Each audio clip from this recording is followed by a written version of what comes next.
How you doing, folks?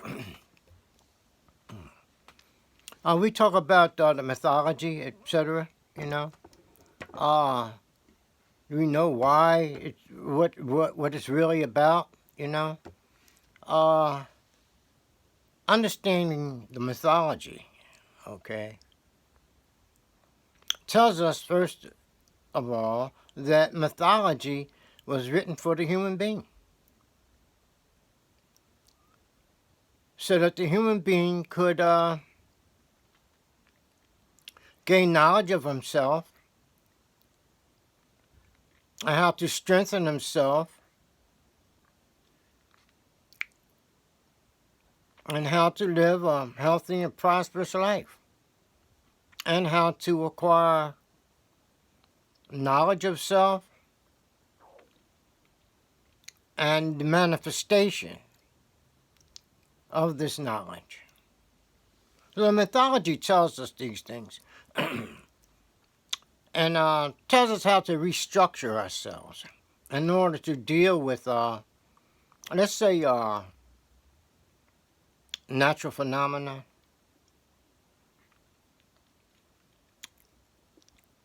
cosmic phenomena, such as from the sun, moon, and the planets, which have an effect on us, all of them. And this is what mythology is telling us. So now when we read or hear about a legend in the mythology, for example, where the solar god goes into the underworld in the fall of the year, you see, and he encounters trouble there, great difficulty. But just what does this solar god, or who, or what does this solar god represent? Well, the human male. Okay? So we're talking about the solar energy and the human male.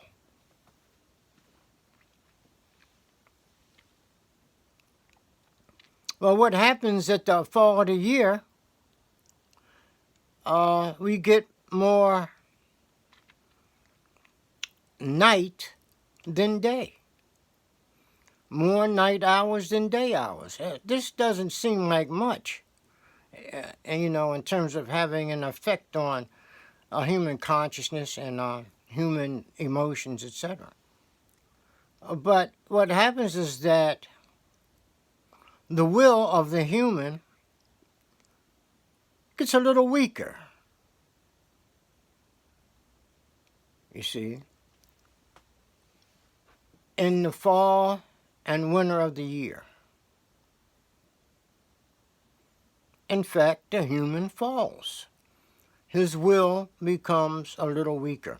And this tells us that when the will is weaker, it tells us that the human is more likely to give in to, let's say, temptations.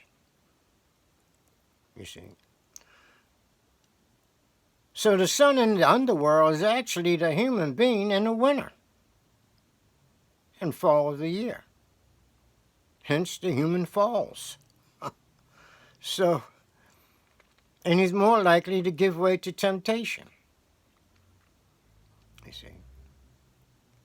So we have the solar god struggling through the underworld.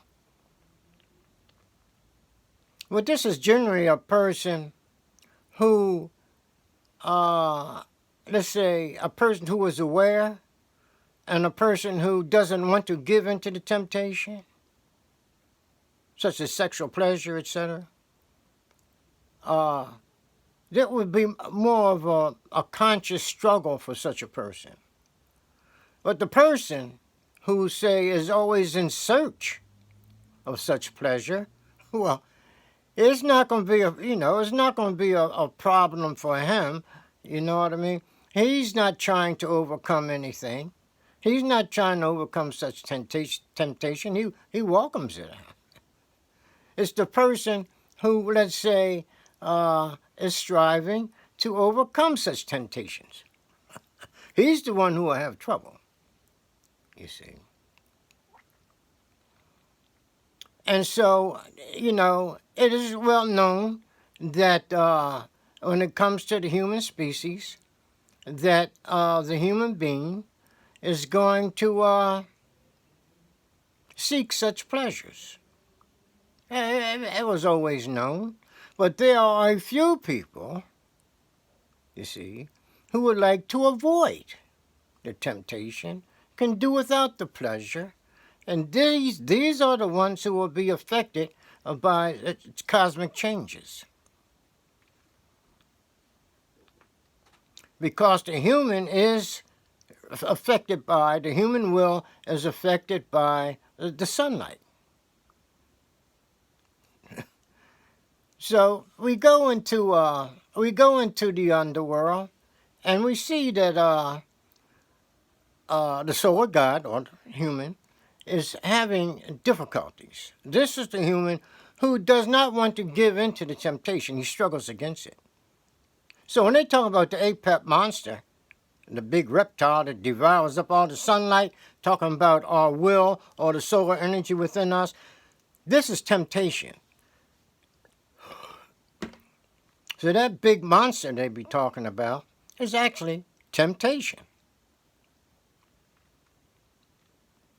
And so we have the sun god struggling through the underworld, trying to overcome the temptation and so forth and so on. He cries out for help, and the lunar goddess hears him and comes to his assistance. She shines her light upon him. This light is wisdom. Okay, that he can, wisdom about how he can overcome the difficulty he's experiencing. To help him on his way to the resurrection, which occurs at the spring equinox, 6 months after he dips down at the autumn equinox. He goes through a resurrection. This is mythology for the sun god. It's a reality for the human being. So at the resurrection, at the equinox, the sun god has gotten stronger. His will is stronger. Same thing with the human being, because he's getting more sunlight at this time. So people may say, well, that doesn't make sense. I don't see how I would be affected by this little decrease in the sunlight during the winter. It's only a couple hours, 2 or 3 hours. We have less sun in the winter. But it has an effect. And so the sun god regains his strength, and he's fine.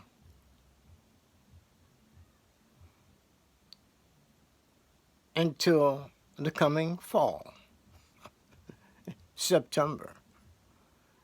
He goes through the same situation again. You see. But the same thing occurs with the moon. For example, how humans are affected by the moon. You see.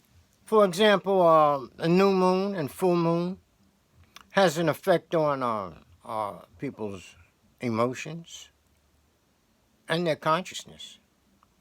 So, if there is a pattern of thinking, thoughts, imagery, etc.,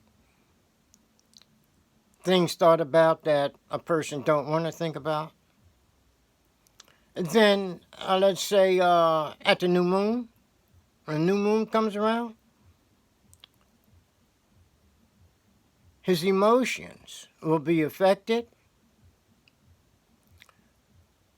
and he will have those thoughts, imageries, etc. Let's say he don't want to have them, right? But he has them. It could be troubling to him. Now, it could be something that he would like to think about. It don't have to be bad thoughts. It could be something good. the same effect. The new moon would have the same effect. And the full moon, the new moon and the full moon will do a similar thing. These two have a notable effect on human emotions and thoughts. So now the mythology tells us, well, wait a minute.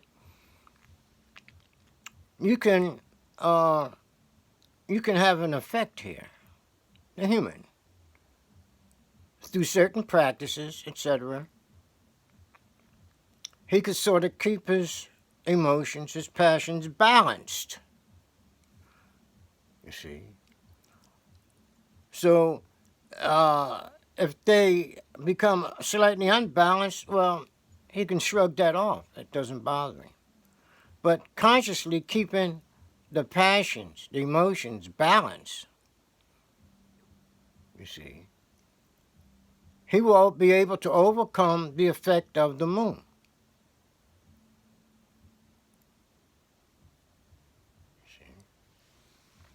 And in conjunction with the whatever planets happen to be around. Now the planets have an effect too. Because sometimes that new moon, the person doesn't have these experiences. And so the position of the planets there in the sky, you know what I mean, will have an effect. You know. And so ancient astrology would, well, you know, tell a person, well, just what's going on. It would tell a person aforetime when he would probably maybe have difficulty. You know what I mean? But, and so therefore, he tells the person, well, you know, you can do certain exercises. They're in the mythology and in the Bible and other religious scriptures. Do certain exercises wherein you can overcome the effects of the moon, if it's troubling to a person. So now we see why, you know, what the mythology is saying to us when it discusses the solar god in the underworld. You see, but it doesn't apply to everybody, because some people, it doesn't matter to them. You know, they don't have a problem with whatever the will is, whether the will is weak or whatever. They go out, they do what they have to do, they go to work, they take care of their business, they're busy, they don't even have time to think about it and couldn't care less. Well, then these people will be excluded from the difficulties that the sun's having under the underworld. Unless there are some other effects where he gets sick or something, you know. And he'll never know what caused the illness. So that's the idea of what's going on when it comes to the mythology. It tells us how we can overcome certain cosmic effects simply by doing certain exercises, like yoga exercises, for example. You know what I mean? Okay, thanks, folks. Thank you very much, and I hope you got some interest out of that. And subscribe. I have a lot more to talk about, and the mythology, once explained, it's easy to understand. Same thing with the Bible. The Bible is a book of mythology, and the other religious scriptures are also. Okay, they teach the whole story. It's just people, you know, don't get deep enough into it. You must develop an understanding. You just don't read through it. You need an understanding of it. And I'll be talking about these things, you know. Yes, but the patriarchs and characters in the religious scriptures, who, by the way, are not human, none of them. None of the characters in the mythology, the religious scriptures, none of them are human. They're mythological characters. Thank you, folks, and subscribe. Okay, have a good one.